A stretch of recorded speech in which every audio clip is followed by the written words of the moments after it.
اور اس چیز کو قرآن نے شہر رمضان کہا ہے۔ امیین کے اسی عہد قتل و غارت کے لیے عرب لوگ، یا عرب بولتے تھے، شہر رمضان کا لفظ وہ استعمال کیا کرتے تھے۔ ایسی ہی دہشت گردی تھی جس کے خلاف عربوں کے امیین اٹھ کھڑے ہوئے تھے۔ انہوں نے اپنے لیڈر محمد مصطفیٰ، محمد امی کے پیچھے چلتے ہوئے ہجرت کی اور اپنی ایک الگ بستی بسائی، اپنی الگ بستی بسائی۔ یہ وہ بستی ہے جس کی 300 سال کی تاریخ کا ایک ورقہ ان عباسیوں نے نہیں چھوڑا، ایک پیپر، ایک ڈاکومنٹ نہیں ہے اس دور کا۔ ایسے صفحہ ہستی سے مٹایا انہوں نے نبی اکرم صلی اللہ علیہ وسلم کو اور ان کے ساتھیوں اور ان کی سیلیبریشنز کو۔ یہ کون لوگ تھے؟ نبی اکرم کے ساتھی یہ سب مشال خان جیسے تھے، ریگستان بر کے بسنے والے، حریت پسند، آزادی پسند، صحرا نورد لوگ، جنہیں قرآن نے بر کی رعایت سے، لفظ بر کی رعایت سے، صحرا کے لیے لفظ بر بولا جاتا ہے، بر کی رعایت سے قرآن نے ان کے لیے ابرار لفظ استعمال کیا ہے۔ یہ نوجوان ابرار تھے اور ان کا لیڈر سید الابرار نبی اکرم صلی اللہ علیہ وسلم۔ مشال خان کو یاد کیا کرو، اس کی معصوم صورت کو سامنے لاتے رہا کرو، اس لیے کہ ایسے تھے وہ نوجوان جو محمد مصطفیٰ صلی اللہ علیہ وسلم کے ساتھی بنے، جنہیں ہم صحابہ کرام کہتے ہیں۔ یہ تھے صحابہ کرام۔ قرآن کریم میں محفوظ ہے محمد مصطفیٰ صلی اللہ علیہ وسلم کا خطاب عظیم۔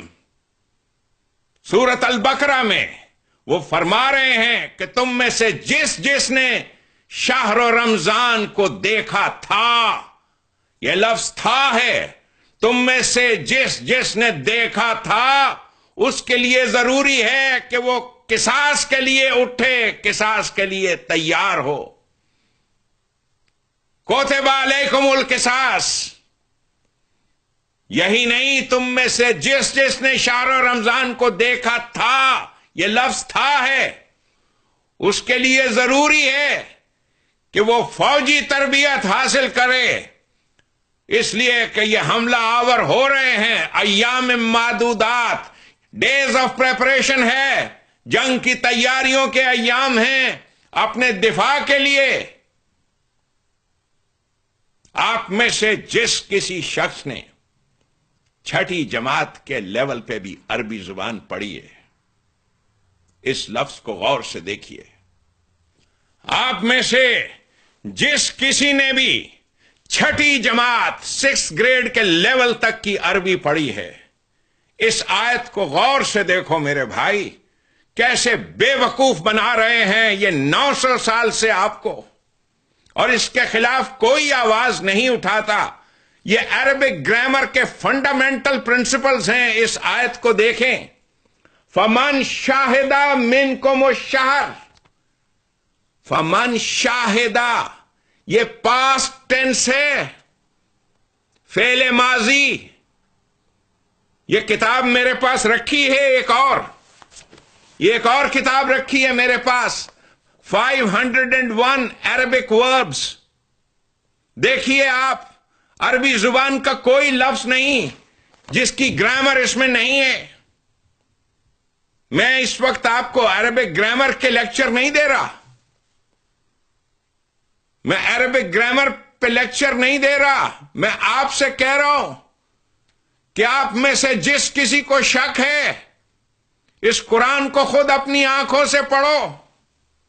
یہ لفظ ہے فمن شاہدہ منکم، تم میں سے جس نے دیکھا تھا، یہ پاسٹ ٹینس ہے، فعل ماضی ہے، یہ پاسٹ ٹینس۔ تم میں سے جس نے دیکھا تھا، اور آپ کو معلوم ہے جنہوں نے اسے رمضان کا مہینہ بنا دیا وہ کیا ترجمہ کر رہے ہیں؟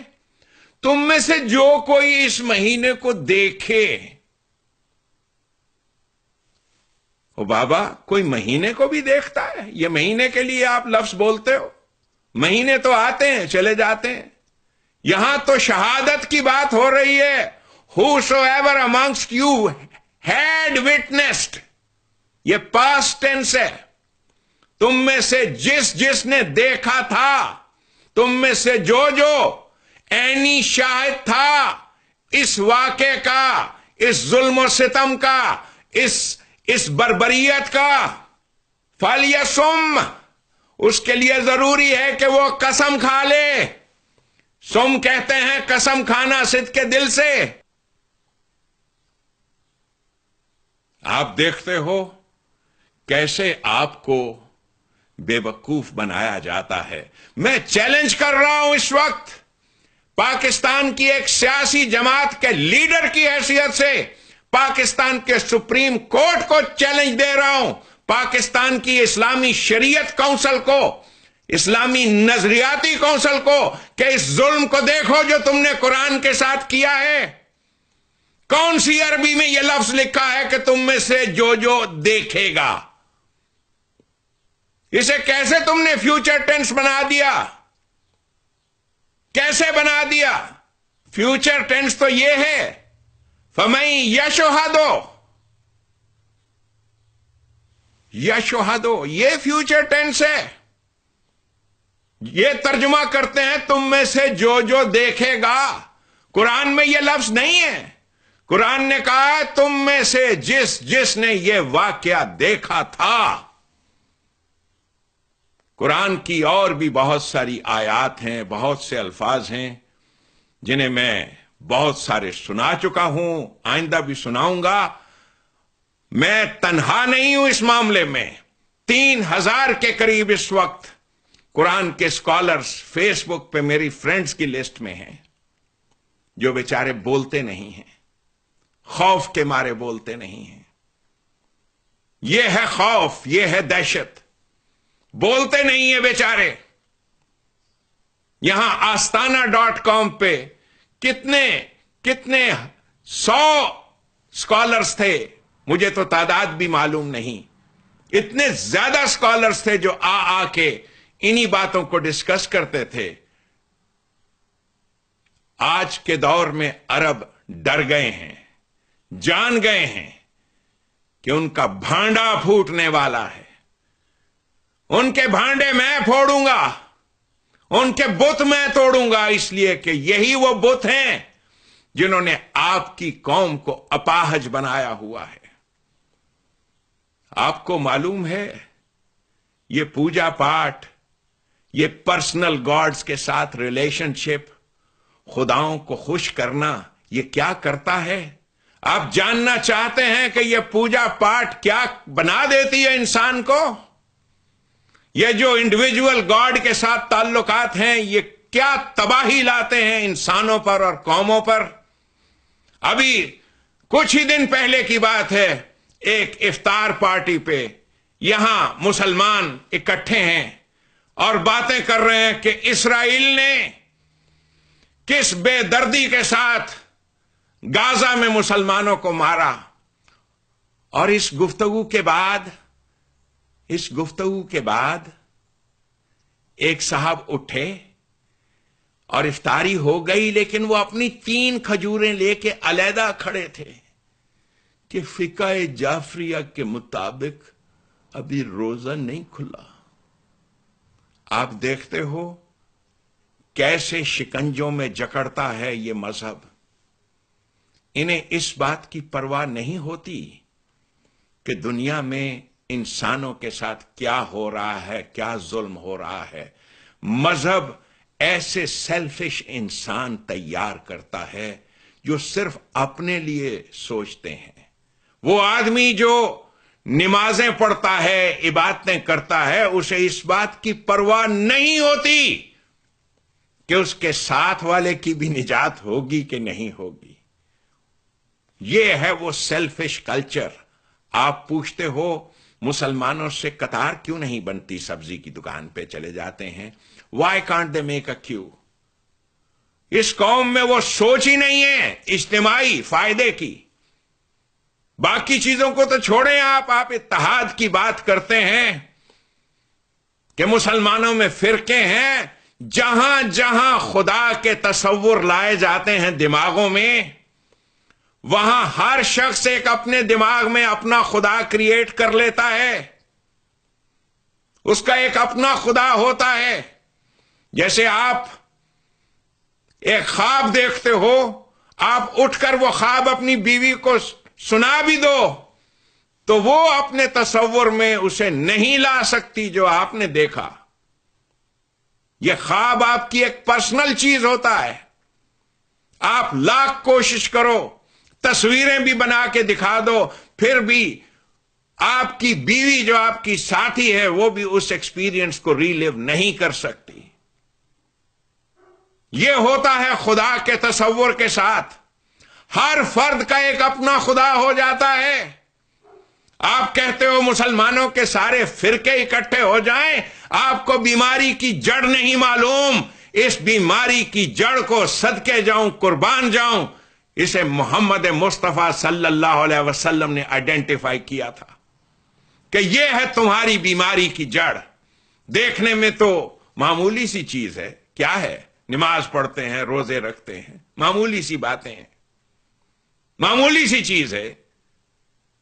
وہ جو مچھر ہے، ڈینگی فیور جس کے ساتھ ہوتا ہے، وہ جو مچھر ہے جس کے ساتھ ملیریا ہوتا ہے، اگر کسی نے آپ کے سامنے تحقیق کر کے یہ پیش نہ کیا ہوتا کہ تمہارے اس ملیریا کی جڑ یہ مچھر ہے، تو آپ تو کبھی نہ مانتے کہ یہ بے ضرر سی چیز مچھر یہ کیسے انسانوں کو مار سکتا ہے. جس دن کسی انسان نے پیش کیا تھا انسانوں کے سامنے کہ یہ ہے وہ مچھر، یہ ہے تمہاری بیماری کی جڑ، اسی طریقے سے نبی اکرم صلی اللہ علیہ وسلم نے انہی چیزوں کو، اسی پوجا پاٹ کو اور خدا کے ساتھ ان پرائیویٹ ریلیشنز کو بیماری کی جڑ کہا تھا کہ یہ ہیں جو تمہیں ایک قوم بننے نہیں دیتے. باقیوں کی تو بات چھوڑ دیں، آپ اپنے قوم کے اس وزیر اعظم کو دیکھیں، نواز شریف کو جو کل تک وزیر اعظم تھا. ان کی اور پاکستان آرمی کے جو چیف آف سٹاف ہوتے ہیں، یہ کیا وجہ ہے؟ اٹ کتے دا ویر جسے کہتے ہیں. کیوں اٹ کتے دا ویر ہے؟ نمازی لوگ ہوتے ہیں یہ، ان کی سوچ سیلفش ہوتی ہے. کیا آپ سوچتے نہیں کہ کیوں مسلمان ریسرچ، تحقیق، یہ ایسی چیزیں کیوں نہیں کرتے؟ ان کی سوچ صرف اپنے ثواب تک محدود ہوتی ہے، اپنے ثواب تک. ثواب کی ماری ہوئی قوم ہوتی ہے مذہبی قوم. انہیں کوئی آ کے کچل جائے. آپ دیکھتے نہیں یہ پاکستانیوں کی سوچ کیا ہے؟ کتنے کروڑ پاکستانی ہیں، کتنے کروڑ، اور کیا کہتے ہیں؟ چائنا ہماری مدد کرے گا. یعنی جتنے پاکستانی ہیں اس سے 10 گنا اور پاکستانی بھی ہو جائیں پھر بھی یہ قوم کمزور رہے گی. آپ ایک دوسرے کو مبارک دیتے ہو، رمضان مبارک، جمعہ مبارک، بڑے خوبصورت لفظ تھے یہ، لیکن آپ کو لفظ مبارک کے معنی نہیں معلوم. مبارک جب میاں اور بیوی کے بیچ میں اتحاد ہوتا ہے نا، یہ جو آئیڈیالوجیکل افینٹی، آئیڈیالوجیکل یگانگی ہوتی ہے، آئیڈیالوجیکلی ایک ہوتے ہیں جو میاں اور بیوی، اسے مبارک اس لیے کہتے ہیں، شادی مبارک، کہ اب یہ ایک اور ایک 2 نہیں رہتے، ایک اور ایک 11 نہیں، ایک اور ایک 1100 نہیں، ایک اور ایک 11,000 سے بڑھ کے ہو جاتے ہیں. صرف ایک ساتھی کے ملنے سے یہ ہوتا ہے. اسے مبارک کہتے ہیں. آپ لوگ جو جمعہ مبارک اور رمضان مبارک کا لفظ بولتے ہو، آپ کو ان الفاظ کے معنی بھی معلوم نہیں۔ میری یہ ذمہ داری ہے بحیثیت ایک لیڈر کے کہ آپ کو آگاہ کروں کہ یہ سیلیبریشنز کیا تھیں، قرآن کریم کے الفاظ کو کس انداز سے توڑا مروڑا گیا ہے، اور کیسے یہ یہودیوں اور مجوسیوں کا مذہب آپ پہ رائج کیا گیا ہے۔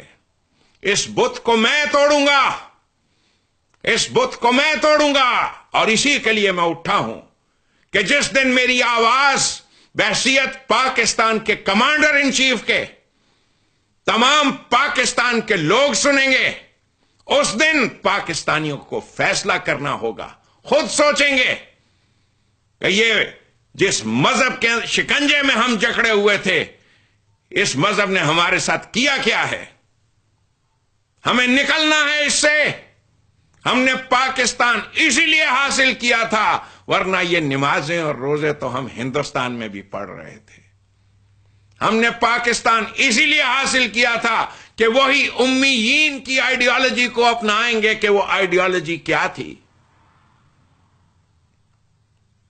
قرآن کے الفاظ کو کیسے توڑا مروڑا گیا ہے اور ان کے کیا سے کیا معنی بنا دیے گئے ہیں۔ یہ لفظ تقوی، اس لفظ پہ غور کیجئے۔ اسے کہنے والے یہی کہتے ہیں، حفاظت کا سامان، حفاظت کا سامان، اپنی حفاظت کا سامان، یہ ہے تقوی۔ جس شخص کے پاس بندوق ہے وہ متقی ہے، اس کے پاس حفاظت کا سامان ہے۔ یہ ہے وہ تعلیم جو پاکستانیوں کو دینی ہے مجھے۔ امریکہ میں ہر شخص کے پاس ایک نہیں 4 6 گنز ہیں۔ اسی لیے دنیا کی کوئی قوم سوچ بھی نہیں سکتی کہ اپنے کوئی فوجی یہاں بھیج دے حملے کے لیے، اس لیے کہ پورے ملک میں ہر گھر ایک ملٹری بیس ہے۔ اسی طریقے سے محمد مصطفیٰ صلی اللہ علیہ وسلم نے جو تعلیم دی تھی، ہر گھر کو ایک ملٹری بیس بنا دیا تھا۔ یہ تھا کوتب علیکم الصیام کہ تمہارے لیے مینڈیٹری ہے ملٹری ٹریننگ، ہر فرد کے لیے، ہر فرد کے لیے۔ آج اسرائیل کی طاقت کا کیا راز ہے؟ ہندوستان کی طاقت کا کیا راز ہے؟ امریکہ کی طاقت کا کیا راز ہے؟ اس لیے کہ انہوں نے ان مذہبی بدماشوں سے نجات حاصل کی ہے۔ یہ بریک فاسٹ ان کے ہاں کا ہی روزے کا لفظ تھا۔ روزے یہ بھی رکھتے تھے، بلکہ چیز ہی ان کی تھی، انہی کی چیزیں ہیں یہ روزے، بریک فاسٹ۔ انہوں نے کیسے نجات حاصل کی؟ جس دن آپ پاکستانی جانو گے کہ یہ روایات جو روزوں کے بارے میں کہ حضور ایسے کھجوروں کے ساتھ روزے رکھتے تھے اور ایسے کھولتے تھے اور یہ کرتے تھے، یہ تمام کی تمام وہی رام لیلا کی کہانیاں ہیں۔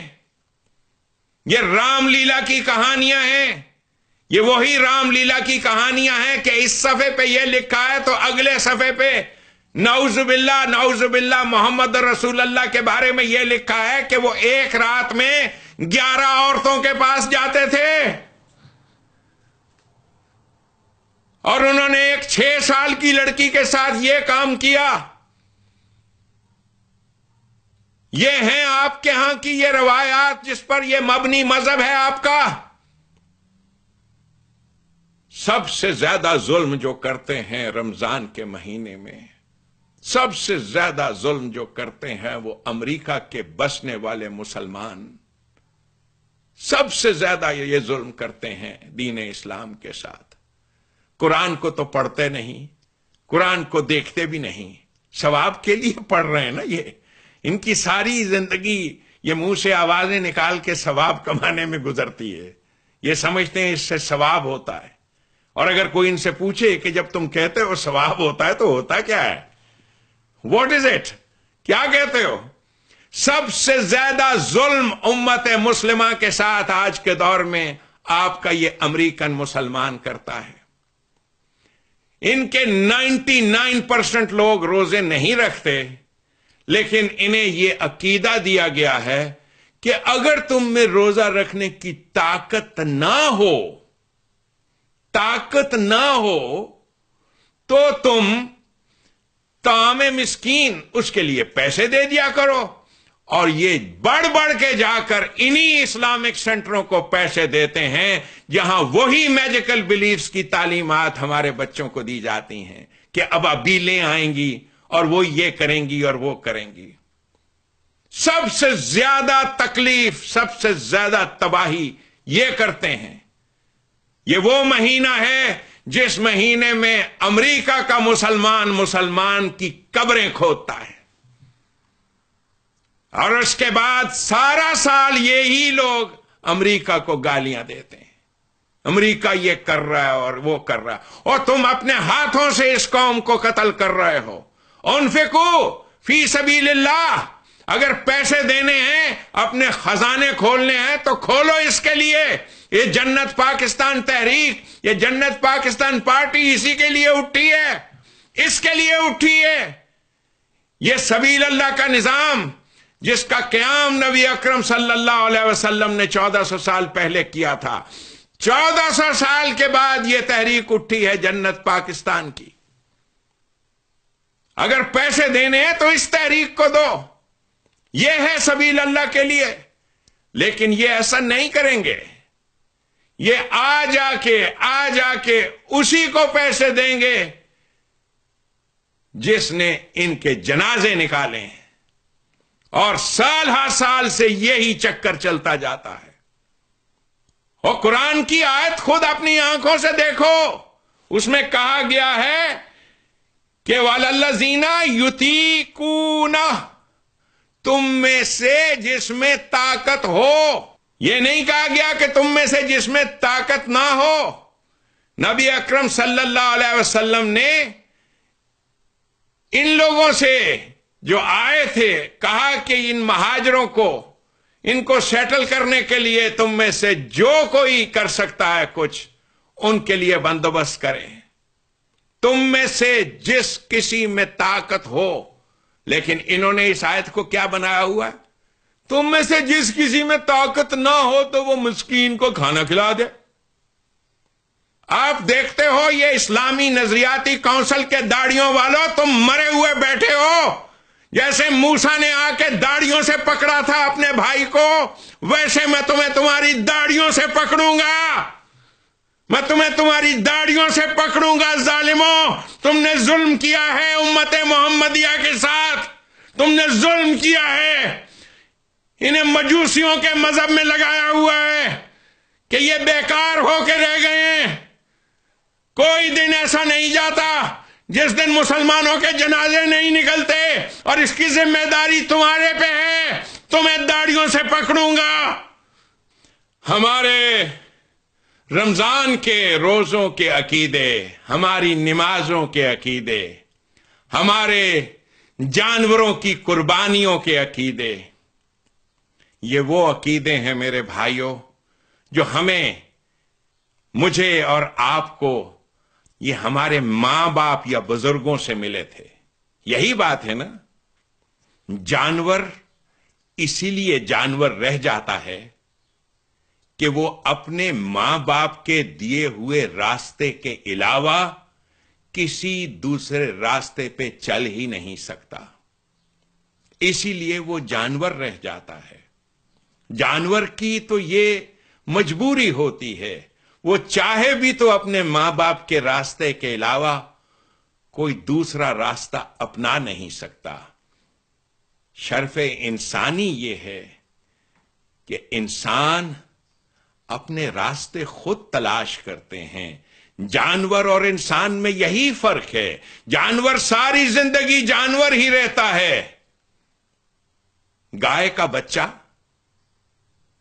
پیدا ہوتے وقت گائے کا بچہ ہوتا ہے اور جو کچھ اسے بننا ہوتا ہے وہ اپنی زندگی کے پہلے دن بن چکا ہوتا ہے. اسے زندگی میں اور کچھ بننا نہیں ہوتا. تزکیہ نفس یہ لفظ ہے. یہ development of the human self, اپنی ذات کی نشو و نما، اپنے ریئلائزیبل پوٹینشیلز کی نشو و نما، جس میں سب سے پہلے آپ کی سوچ کی نشو و نما ہے. یہ شرف انسانی ہے. قرآن کریم کا اعجاز یہ ہے، نہ صرف یہ کہ وہ آپ کو سوچنے کا حکم دیتا ہے، it also teaches you how to think. یہ اس کتاب کا کمال ہے. یہ آپ کو سکھاتی ہے سوچنے کا انداز کہ سوچنا کیسے ہے. آج دنیا اسلام بھری ہوئی ہے انہی مذہبی جنونیوں کے ساتھ. بڑی تعداد ہے ان کی. نبی اکرم صلی اللہ علیہ وسلم اور ان کے ساتھی ان مذہبی جنونیوں کے لیے خنزیر کا لفظ استعمال کرتے تھے. چنانچہ قرآن میں بھی انہی مذہبی لوگوں کے بارے میں خنزیر کا لفظ استعمال ہوا ہے. عہد نبوی میں مذہبی جنونی یہ کون لوگ تھے؟ یہی یہود اور عیسائی یہی تھے، فنیٹکس. آپ سوچیں گے، اور مجھے ہندوستان سے میرے ایک اسٹوڈنٹ نے پوچھا کہ ڈاکٹر صاحب مجھے بتائیں یہ خنزیر کا لفظ کیوں؟ اور بھی تو بہت سے جانور ہیں. اس نوجوان کی حیرت کو دیکھ کے مجھے یاد آیا جب میں نے اپنے بزرگوں سے 18-19 سال کی عمر میں قرآن پڑھا تھا، یا اس سے بھی پہلے. مجھے بھی بہت حیرت ہوئی تھی کہ سب جانوروں کو چھوڑ کے صرف خنزیر ہی کیوں؟ اور بھی تو بہت سے جانور ہیں، صرف خنزیر کیوں؟ وائے؟ بزرگ فرماتے تھے کہ تمام جانوروں میں خنزیر واحد چوپایا جانور ہے جو اپنی گردن آسمان کی جانب نہیں کر سکتا. اپنی گردن، جانوروں کی گردنوں میں انسان کی گردن کی طرح یہی 7 ہڈیاں ہوتی ہیں. خنزیر میں بھی گردن میں 7 ہڈیاں ہوتی ہیں، جنہیں ڈاکٹری کی زبان میں ہم ورٹیبرا کہتے ہیں. انسان کی گردن کی ہڈیوں کی ساخت کچھ ایسی ہے کہ ہر زاویے میں انسان کی گردن مڑ سکتی ہے، دائیں بائیں اوپر نیچے. آپ جہاں چاہیں، جس زاویے پہ چاہیں اپنی گردن کو گھما لیتے ہیں. خنزیر کی گردن میں یہ ہوتی تو 7 ہی ہڈیاں ہیں، لیکن اس کی ان ہڈیوں کے جو 4th, 5th اور 6th ورٹیبرا ہیں، ان کے ٹرانسفرس پروسیسز. یہ اب میں انیٹمی کی بات کر رہا ہوں. کسی زمانے میں میڈیکل کالج میں انیٹمی پڑھایا کرتا تھا، نیورو انیٹمی، کمپیریٹو انیٹمی. خنزیر کی گردن کی جو ہڈیاں ہیں وہ 7 اسی طرح سے ہیں جیسے انسان کی گردن کی. حقیقت یہ ہے جراف کی گردن کی بھی 7 ہی ہڈیاں ہوتی ہیں. یہ محض آپ کی تفریح کے لیے بتا رہا ہوں. یہ چوپائے کی گردن کی ہڈیاں، لیکن خنزیر کی گردن کی ہڈیوں کی ساخت ایسی ہے کہ اس کے جو ورٹیبرا ہیں، 4تھا، 5واں اور 6واں ورٹیبرا، اس کے ٹرانسورس پروسیسز جس کی تصویر میں آپ کو ابھی دکھا رہا ہوں، وہ اتنے بڑے ہوتے ہیں یہ ٹرانسورس پروسیس کہ وہ اپنی گردن کو دائیں بائیں تو کر سکتا ہے، آسمان کی جانب موڑ ہی نہیں سکتا. قرآن کریم نے اسی مذہبی انسان کے لیے، یہ جو مذہب کے ان ریچولز میں پھنسا ہوا ہوتا ہے، خنزیر کا لفظ اسی لیے استعمال کیا ہے کہ وہ اتنا تنگ نظر ہوتا ہے، دائیں بائیں تو گردن مروڑ لیتا ہے، لیکن اس کی نگاہ آسمان کی جانب دوڑتی نہیں. اگر وہ آسمان کی جانب دیکھے جیسا کہ ایک رات میں نے دیکھا تھا جب میری 18 سال عمر تھی. میں نے دیکھا اس آسمان کو، اس کے تاروں کو، کہ یہ کتنی بڑی کائنات ہے، اور یہ اللہ مجھے روزے رکھوا رہا ہے، اور یہ اللہ مجھ سے 3 وطروں کا حساب لے گا. میرا دل ان باتوں کو یکسر ماننے کو تیار نہیں تھا. خنزیر آسمان کی جانب دیکھ ہی نہیں سکتا. یہ لفظ اس لیے استعمال ہوا ہے. نبی اکرم صلی اللہ علیہ وسلم کا قرآن کریم میں ان کی جوانی کا تذکرہ ہے ان الفاظ میں، قد نرا تقلب وجہک فی السماء. ہم نے دیکھا ہے تو بار بار آسمان کی جانب دیکھتا ہے. قد نرا تقلب وجہک فی السماء. جو لوگ آسمان کی جانب دیکھتے ہیں ان کی نگاہوں میں وسعتیں پیدا ہوتی ہیں. جو لوگ نمازوں، روزوں اور ثواب کے طلسماتی چکروں میں پھنس کے رہ جاتے ہیں، یہ وہ بد نصیب ہیں جن کی نگاہوں نے کبھی آسمان کی وسعتیں دیکھی ہی نہیں. کبھی انہوں نے آسمان کی جانب توجہ ہی نہیں کی. ان کے ماں باپ یا ان کے ماحول نے ان کے سروں اور ان کی گردنوں پر ایسے عقیدوں کے آہنی لوہوں کے کنٹوپ بچپن میں ایسے ڈالے ہیں کہ وہ آسمان کی جانب دیکھ ہی نہیں سکتے. ثواب کے چکروں کے مارے ہوئے او ظالموں، آسمان کی جانب دیکھو. یہ کون سا خدا ہے جو تمہاری نمازوں کے 3 وتر اور 4 فرض گن رہا ہے؟ اپنے عقیدے میں پھنسے ہوئے لوگ ہو تم. اپنے عقیدے میں پھنسے ہوئے لوگوں کو پرواہ نہیں ہوتی کہ فلسطین یا کشمیر میں کیا ہو رہا ہے. یہ منہ سے بہت کچھ کہتے ہیں، موم بتیاں، کینڈل لائٹ ویجلز، اس کا شغل میلہ بھی یہ کرتے ہیں، لیکن اپنے ثواب کے چکر میں پھنسے ہوئے ہوتے ہیں. ان کی نگاہ میں وسعت ہوتی نہیں. آپ دیکھتے ہو کیسے یہ اپنی 3 کھجوریں لے کے علیحدہ کھڑا ہوتا ہے کہ فقہ جعفریہ کے مطابق کبھی روزہ نہیں کھلا. مذہبی قوموں میں ہر فرد کا ایک اپنا خدا ہو جاتا ہے، اسی لیے ان قوموں میں کبھی اتحاد پیدا نہیں ہوتا. مذہبی افراد اسی پرسنل گاڈ کو، اپنے اس خدا کو خوش کرنے کے چکروں میں مبتلا رہتے ہیں. یہ خدا ان کا اپنا تصور کا خدا ہوتا ہے، یہ ان کی ڈیلوژن ہوتا ہے. آپ نے دیکھا قرآن نے کہا وَلَلضَّالِّينَ کہ اے اللہ ہمیں ضالین مت بنانا. وہ قومیں جو مذہب کی ڈیلوژنز میں مبتلا ہوتی ہیں. یہ ڈیلوژن کیا ہوتی ہے؟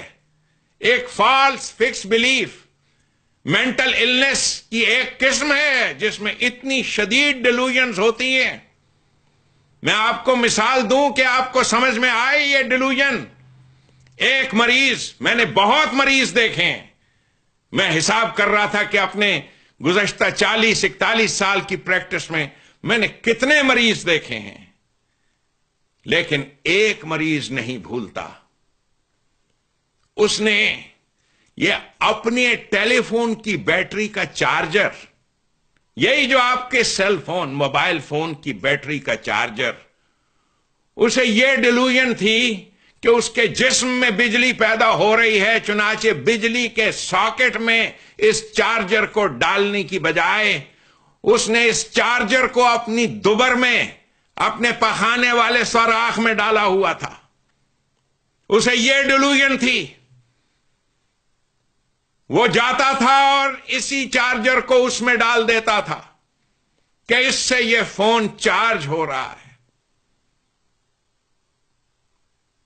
فون تو بجلی سے چارج ہوتا ہے، اور بجلی تو ایک نظام کا حصہ ہوتی ہے. جب اپنے فون کو آپ بجلی کے پلگ میں ڈالتے ہو، یہ ہے صحیح رستہ، یہ ہے صراط مستقیم. اسے یہ ڈیلوژن ہے کہ اپنے پخانے والی موری میں اس نے یہ فون کا چارجر ڈالا ہوا ہے. اس کا خیال ہے کہ اس کا فون چارج ہو رہا ہے. آپ اسے لاکھ کہیں کہ بابا کوئی نتیجہ نہیں نکلتا، وہ کہتا ہے نہیں نکلے گا، تمہیں نہیں پتا. یہ ہوتی ہے ڈیلوژن، فالس فکسڈ بلیفس، ایسے پکے عقیدے. لاکھ آپ اس سے کہیں کہ بابا اس سے نہیں ہوگا، دیکھو تمہارے فون پہ 0 بیٹری آ رہی ہے. میں نے یہ مثال آپ کو اس لیے دی ہے، یہ تلخ سی مثال، کہ آج کے عہد میں جو کچھ بھی سازشیں ہم مسلمانوں کے ساتھ 900 سال میں کی گئی ہیں، ہمیں مبتلا کر دیا گیا ہے انہی ڈیلوژنل بلیفز میں، انہی عقیدوں میں. آج کے عہد کا مسلمان اس قسم کے کئی عقیدوں کی تاریں اپنی دبر میں گھسائے بیٹھا ہے اور آنکھیں کھول کے نہیں دیکھتا کہ اس کا کوئی نتیجہ نہیں نکلتا. آنکھیں کھول کے نہیں دیکھتا. کون ہے جو مسلمان کی آنکھیں کھولے گا؟ میں ہوں وہ لیڈر جو اٹھا ہوں اس کے لیے. میں یہ عزم کر کے اٹھا ہوں کہ جس دن پاکستان میں میری آواز عوام الناس تک پہنچے گی، اس دن اہل پاکستان خوشی کے ساتھ اپنے بت توڑ دیں گے. ان ڈیلوژنز کا سب سے بڑا پرابلم یہ ہے کہ ان میں مبتلا قومیں، انہیں اپنے ساتھ والے کی ذرہ برابر بھی پرواہ نہیں ہوتی کہ اسے بھی ثواب ہو رہا ہے کہ نہیں ہو رہا. یہ صرف اور صرف اپنے ثواب کے چکر میں ہوتے ہیں. یہ قومیں لاکھوں کروڑوں کی تعداد میں بھی ہو جائیں تب بھی یہ 0 کی 0 رہ جاتی ہیں. لاکھوں درود و سلام اس عظیم انقلابی امی پر صلی اللہ علیہ وسلم، لاکھوں درود و سلام کہ انہوں نے قوموں کی تعمیر کے راستے میں حائل اسی نماز روزے کی بیماری کو نہ صرف یہ آئیڈینٹیفائی کیا بلکہ اسے شرک قرار دیا. انہی کو مشرک کہتے تھے وہ. آپ میں سے کچھ لوگ کہیں گے یہ قرآن میں جو آکم الصلاۃ ہے یہ کیا ہے؟ اور ظالموں، 25 نبیوں کے نام ہیں قرآن میں، 25 لیڈروں کے، عظیم لیڈروں کے، جو اللہ کی حکومت قائم کرنے کے لیے اٹھے تھے. 25 لیڈروں کی، اور ہر ایک نے اقامت صلاۃ، ایوری ون آف دیم، ہر ایک نے اقامت صلاۃ، اپنی اپنی فوج کھڑی کی. الصلاۃ عماد الدین، گورنمنٹ کا ستون ہوتی ہے فوج. یہ تھی صلاۃ. مٹھی بھر امیین کا مقابلہ ہزاروں کی تعداد میں نماز پرست اور روزہ پرست یہودیوں اور عیسائیوں کے ساتھ ہوا تھا. مٹھی بھر امیین نے جو ان کا حشر کیا تھا تاریخ گواہ ہے. اس لیے کہ امیین یہ ہمیشہ متحد ہوں گے. ان کا پلڑا اپنے اتحاد کی وجہ سے ہمیشہ بھاری رہے گا. ہمیشہ سے یہی دستور ہے. امیین، ان میں ہمیشہ اتحاد ہوگا. نماز پرستوں اور روزہ پرستوں میں کبھی اتحاد نہیں ہوگا. نماز پرستوں اور روزہ پرستوں میں صرف اور صرف سیلفش ڈیزائرز ہوتی ہیں. آپ کے سامنے ہیں نواز شریف، زرداری شریف، عمران خان شریف، یہ سب یہی نماز پرست ہیں. اور اسی ان میں اجتماعی قومی مفاد کی سوچ ہی پیدا نہیں ہوتی. جب سوچ ہی پیدا نہیں ہوتی تو جرت کیسے پیدا ہوگی؟ آج کے دور کے امیین کے ممالک کو دیکھو. امیین کا امریکہ، امیین کا اسرائیل، امیین کا ہندوستان، یہ سب ایک قوم ہیں. کہنے کو جو آپ نمازیں پڑھتے ہیں اور روزے رکھتے ہیں، دیکھنے میں تو یہ بڑی ہی خوبصورت چیزیں نظر آتی ہیں. سورۃ البقرہ میں اسی چیز کو کہا ہے کہ دیکھنے والے کو تسر الناظرین، دیکھنے والے کو سرور آ جاتا ہے انہیں دیکھ کر. بڑی خوبصورت مذہبی چیزیں ہوتی ہیں، لیکن نفس انسانی پہ ہونے والے ان چیزوں کے اثرات کیا ہوتے ہیں، یہ صرف اور صرف نبی اکرم صلی اللہ علیہ وسلم نے سمجھائے تھے. جیسے اس آدمی نے سمجھایا تھا کہ یہ معمولی سی چیز ہے مچھر، لیکن دیکھو یہ کیا کرتا ہے، یہ ہے تمہاری بیماریوں کی جڑ، یہ ہے تمہاری تباہیوں کی جڑ. آپ پاکستانیوں کو امیین کے انداز میں سوچنا ہوگا اور دنیا اسلام کو ایک نئی لیڈرشپ دینی ہوگی. کوئی دن نہیں جاتا جب ان کی مسلمانوں کی آہ و زاری سنائی نہیں دیتی، کوئی دن نہیں جاتا. عربی زبان میں درد کو، الم اور درد کے ساتھ چیخو پکار کرنے کو، اسے علیم کہتے ہیں. یہ ہے عذاب علیم. کتنی سچی بات کہی تھی نبی اکرم نے کہ جو کوئی اس یہودیوں کے مذہب پہ چلے گا وہ عذاب علیم میں مبتلا ہو جائے گا. وَضُرِبَتْ عَلَيْهِمُ الذِّلَّةُ وَالْمَسْكَنَةُ وَبَاءُوا بِغَضَبٍ مِّنَ اللَّهِ ذَلِكَ بِأَنَّهُمْ كَانُوا يَكْفُرُونَ بِآيَاتِ اللَّهِ. دیکھتے ہو انہیں کس کس قسم کی لعنتوں میں اللہ نے مبتلا کیا ہے، غربت، افلاس، بیماری. اور یہ سب اس لیے ہے کہ یہ یکفرون بآیات اللہ، اللہ کے قانون پر مبنی نظام حکومت سے انکار کرتے ہیں، اس کے قانون پر مبنی نظام حکومت قائم نہیں کرتے. مذہب ہی کے ذریعے سے مسلمان بادشاہ مسلمانوں کا استحصال کرتے تھے، ساری دنیا ترقیاں کر رہی تھی، لیکن ہمیں ان مسلمان بادشاہوں نے مذہب کی زنجیروں میں جکڑا ہوا تھا. مذہب کی یہی زنجیریں پاکستان کے یہ حرام خور جرنیل اور کرنیل، یہ جو پاکستان پہ حکمرانی کر رہے ہیں، ان زنجیروں کو انہوں نے ہی استوار کیا ہوا ہے. غریب عوام کو تو نمازوں روزوں کے چکروں میں ڈالا ہوا ہے، خود موجیں مار رہے ہیں. مسجدوں میں اللہ رسول کے نام پہ بدماشیاں کرنے والے مولوی بٹھائے ہوئے ہیں، وہ روزوں کے فضائل اور برکتیں بیان کرتے رہتے ہیں اور لوگوں کو ٹیررائز کرتے رہتے ہیں کہ یہ ہوگا، مرنے کے بعد وہ ہوگا، یوں ہوگا، وہ ہوگا، اور یوں اس بدماشی کا سلسلہ چلتا جاتا ہے. جرنیل کرنیل عیش کی زندگیاں گزارتے ہیں. Salary of a general, salary of a جج، salary of a CSP officer ان بیوروکریٹس کی تنخواہیں دیکھو 20-20 لاکھ، اور محنت کش مزدور جو مرمرا کے کماتا ہے اس کی اوقات دیکھو، مرمرا کے وہ 10,000 15,000 کماتا ہے، اور اسے انہوں نے نمازوں اور روزوں کے چکروں میں ڈالا ہوا ہے. اے ثواب کے چکروں میں مبتلا لوگوں، آؤ اور قرآن کو دیکھو. 1400 سال پہلے یہی عیسائی اور یہودی امیین کو جینے نہیں دیتے تھے.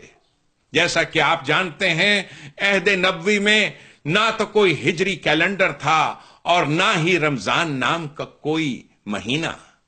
آپ جانتے ہیں یہ ہجری کیلنڈر تو بنا ہی بعد میں ہے، تو رمضان نام کا مہینہ کیسے پہلے ہو گیا؟ یہ وہ مسلمان قوم تھی جس نے 50 سال کے عرصے میں آدھی دنیا فتح کی تھی.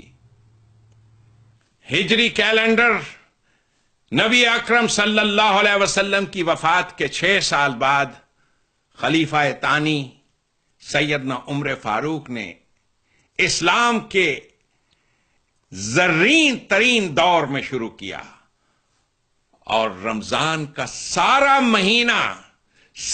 مہینہ ڈیڈیکیٹ کر دیا گیا سیلیبریشنز کے لیے. اب آئیے اس لفظ کو جان لیجئے کہ عید الفطر کیا ہے اور مسلمان کس انداز سے سیلیبریٹ کرتے تھے رمضان کے مہینے کو. یہ سیلیبریشنز کیا تھیں؟ کیا عظیم الشان سیلیبریشنز تھیں جنہیں یہودیوں نے نحوست میں تبدیل کیا. یہ ہجری کیلنڈر جیسا کہ آپ جانتے ہیں یہ نبی اکرم کی وفات کے 6 سال بعد خلیفہ ثانی سیدنا عمر فاروق نے اسلام کے عہد زرعی میں شروع کیا، اور رمضان کا سارا مہینہ ڈیڈیکیٹ کر دیا گیا سیلیبریشنز کے لیے۔ ہجرت نبوی کے 16 سال بعد نیا کیلنڈر اور نئے مہینے، میری 2 تقریریں ہیں ان پر یوٹیوب میں، آپ میں سے جو لوگ سننا چاہیں سن لیں۔ یہ لفظ عید الفطر سیلیبریشنز کا دن تھا، سیلیبریشنز کا دن، عید الفطر سیلیبریشنز کا دن۔ عہد فاروقی میں سارا رمضان کا مہینہ سیلیبریشنز کے لیے ڈیڈیکیٹڈ تھا، اور اس کے بعد 300 سال تک یہ سیلیبریشنز ہی کا مہینہ بنا رہا۔ ان سیلیبریشنز میں عورتیں، مرد اور بچے مل جل کے شرکت کرتے تھے۔ انڈیپینڈنس ڈے جیسے منایا جاتا ہے، یہ پورا مہینہ انڈیپینڈنس مناتے تھے۔ جیسے آج ہمارے ہاں امریکہ میں انڈیپینڈنس ڈے جو سیلیبریٹ کیا جاتا ہے تو اس کی تو بات ہی اور ہے، لیکن امریکنز تو سارا سال اپنی آزادی کو سیلیبریٹ کرتے رہتے ہیں، سارا سال سیلیبریشنز ہوتی ہیں یہاں۔ یہ ایک ہماری اللہ کی ماری، ملاؤں کی ماری بد نصیب قوم ہے جسے سیلیبریشن کے لفظ سے بھی چڑ ہے، اس لیے کہ اس مذہب نے یہی کچھ تو کیا، انجوائمنٹ اور سیلیبریشن کے الفاظ ان کی ووکیبلری سے نکال دیے۔ اس دور میں کیا تھا، رات کو یہ لوگ دیے جلاتے تھے، چراغاں کرتے تھے، موسیقی کی محفلیں بپا کرتے تھے، رنگا رنگ محفلیں جمتی تھی، طرز طرز کے جانوروں کے، اونٹوں کے، گھوڑوں کے رقص پیش کیے جاتے تھے، اور ہر شہر میں یہ ہوتا، ہنسی مذاق اور کہے پھوٹتے، شعر و سخن کی مجلسیں بپا ہوتی، اور رات گئے تک یہ مجلسیں بپا رہتی۔ اس رات کے کھانے کو، اس سیلیبریشن کے کھانے کو، یہ لفظ ہے افطار۔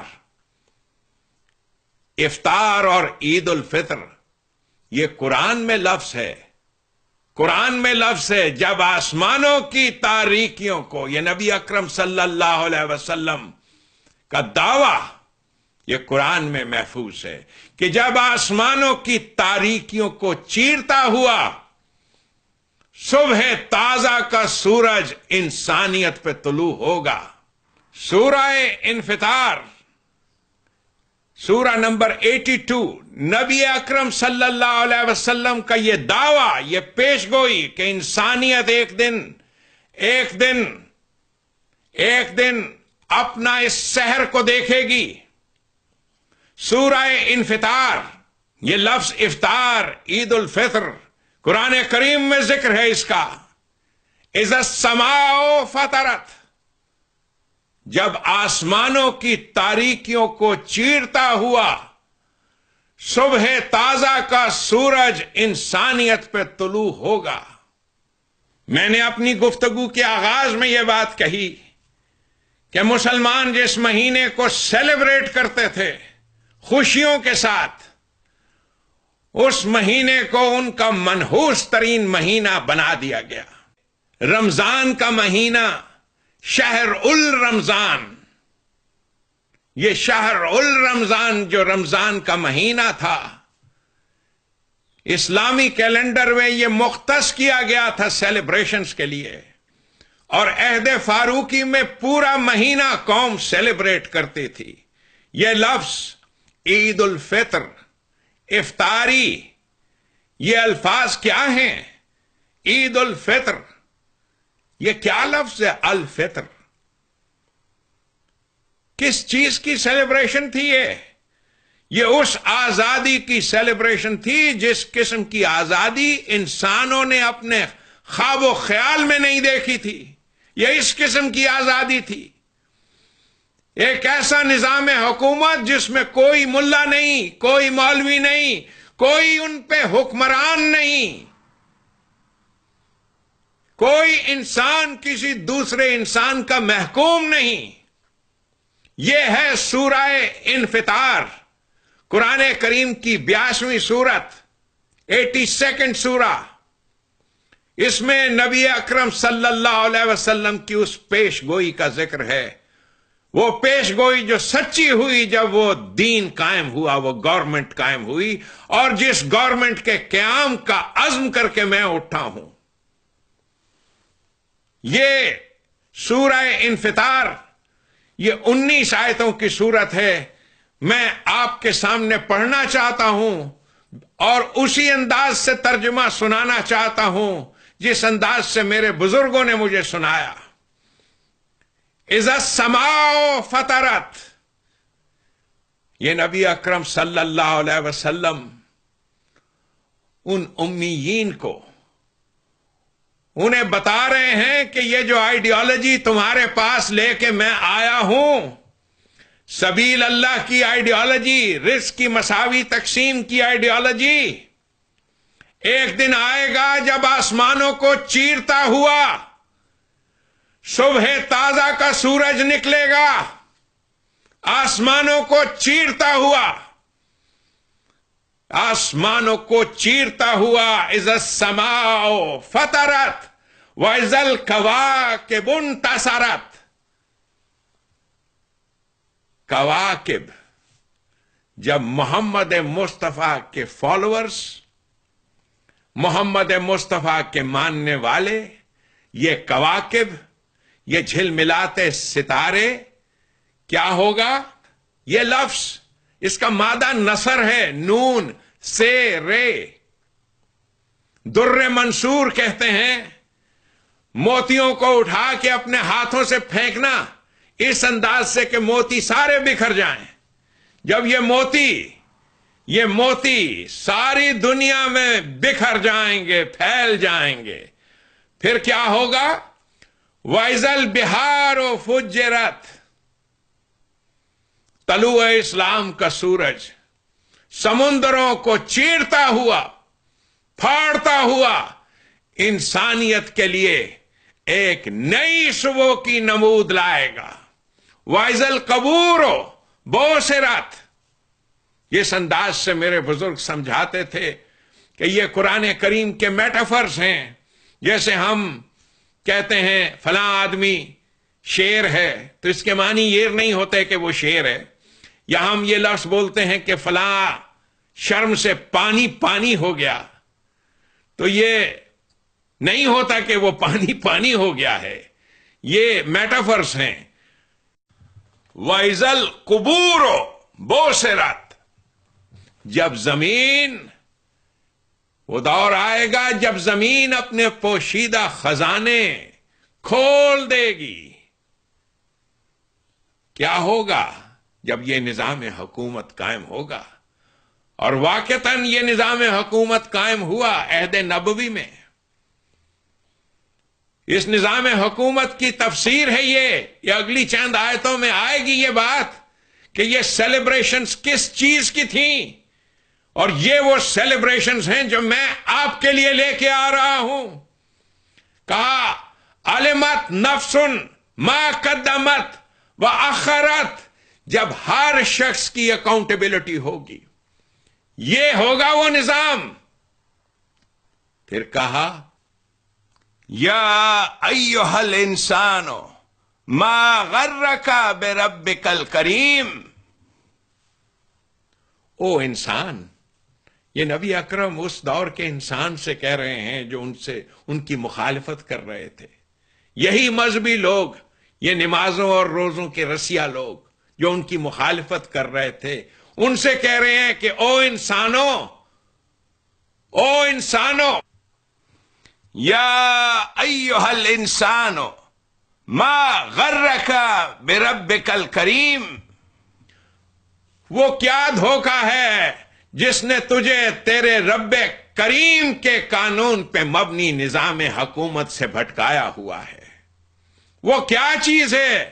تیرے رب کا نظام، وہ تو سب کو یکساں طور پر واجب التکریم قرار دیتا ہے، تو کیوں بھٹکا ہوا ہے او انسان؟ اور اگلی آیت ہے الذی خلقک،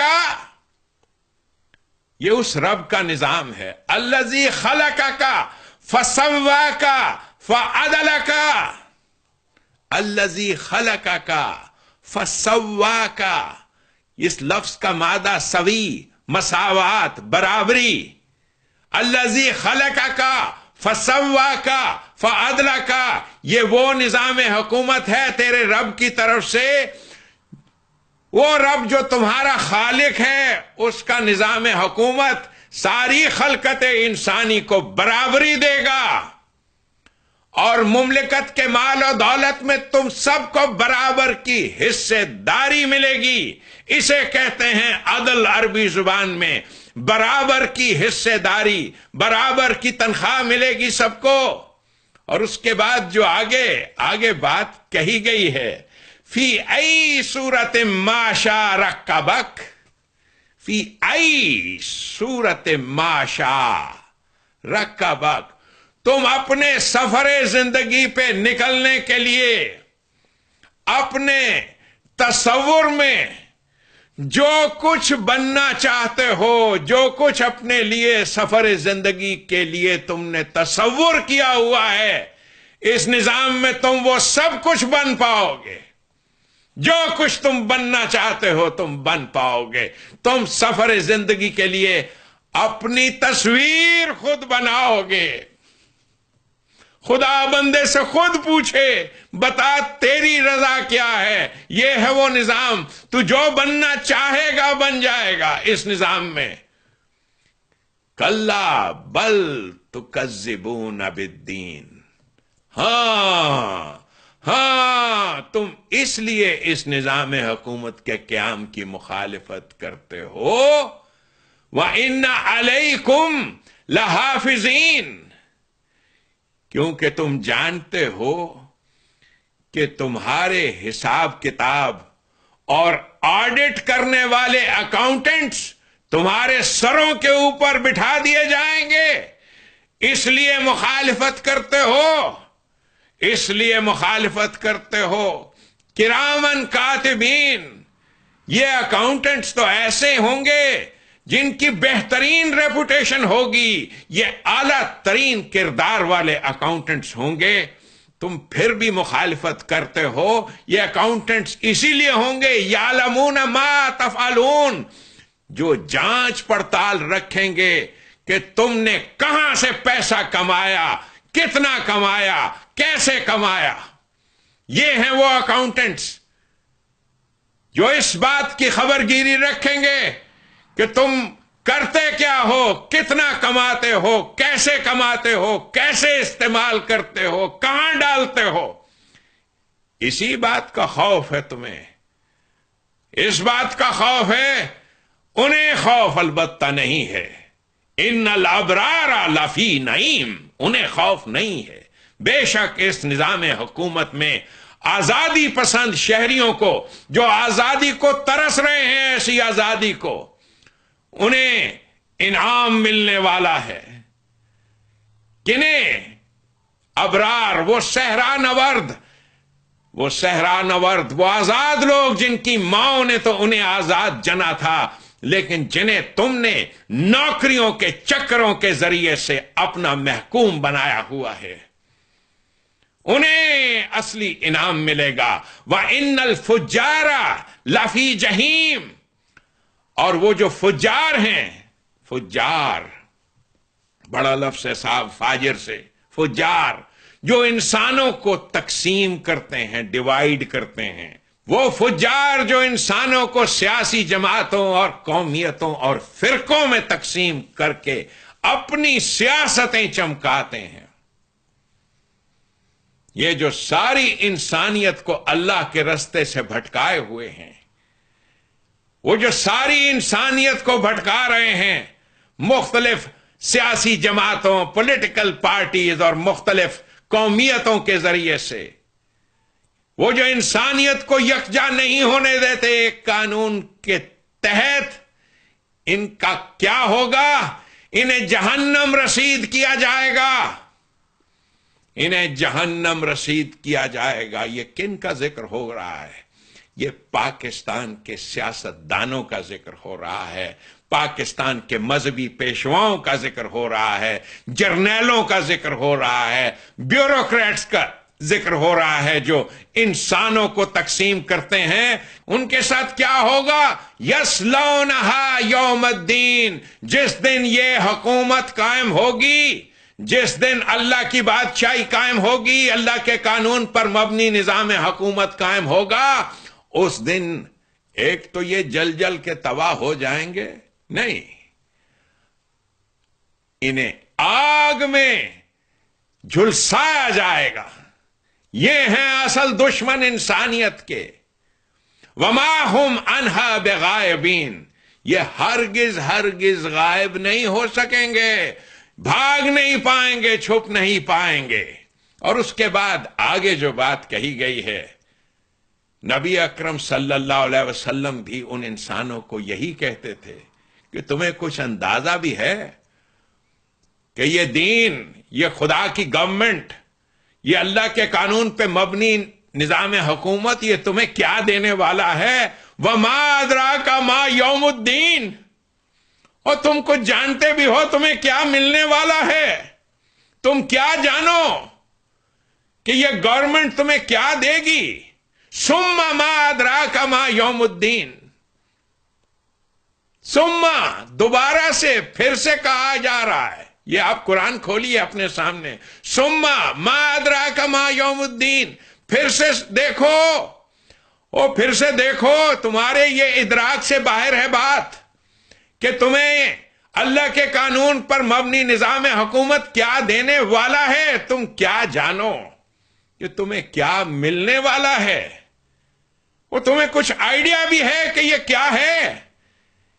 اور پھر آگے ایک لفظ نے بات صاف کر دی کہ یہ وہ نظام حکومت ہوگا یوم لا تملک نفس لنفس شیئا۔